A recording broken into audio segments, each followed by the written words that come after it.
He's a baby, he's 10 months. Getting a good workout is easy for Cy the dog. It wasn't for his master, Clay Martin, who's lived with infection after infection in his sinuses for most of his life. He's been on allergy medications from the time he was in grade school. You do a lot of breathing in and out of your mouth rather than through your nose. His search for a better way to breathe brings him to the Colorado ENT and Allergy Center, where a breakthrough procedure offers relief. Better than going to the operating room under anesthesia. Dr. Bart Knox, an ear, nose, and throat surgeon, is one of the leading experts on the sinus balloon procedure. Sinus openings are narrow, they're small, so this balloon we inflate and it just sort of out fractures, it cracks the bone, expands the opening.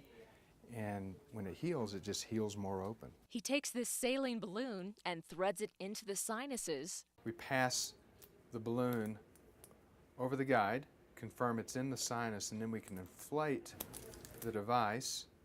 We leave it inflated for a few seconds, and then we deflate it and reposition it just slightly, once or twice, and then reinflate it again to make sure we have the sinus completely dilated. What that does is takes a sinus opening from the size of about a pencil lead to about a pencil diameter. Clay comes here with high hopes. I want to be able to sleep better. I want to be able to work out better. A dose of Vicodin and local anesthetic. I feel a little bit of a pinch right here. And the outpatient procedure is underway. Doing okay with that? Might make your heart race a little bit. You're doing great, Clay. Dr. Knox coaches him through. Now, Clay, you're going to feel some pressure and you're liable to hear some cracking here, okay? You doing okay? Yeah. It's a little bit tight right there, but that's why you're having the... This animation shows what's happening inside. Patients generally are able to return to work the following day with full recovery in a matter of weeks. Back inside the sinuses. Next thing we're going to do is shrink those turbinates down that we talked about, that were enlarged.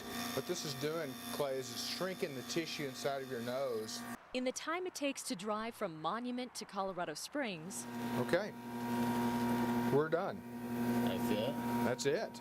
Not too bad. Good. 20 minutes. The sinus balloon procedure is finished. Just weeks later. Now, like, you can breathe, doing the little things, and a tremendous help. Working out, eating, sleeping. Making this jog not necessarily shorter, but one in which he can breathe a little easier.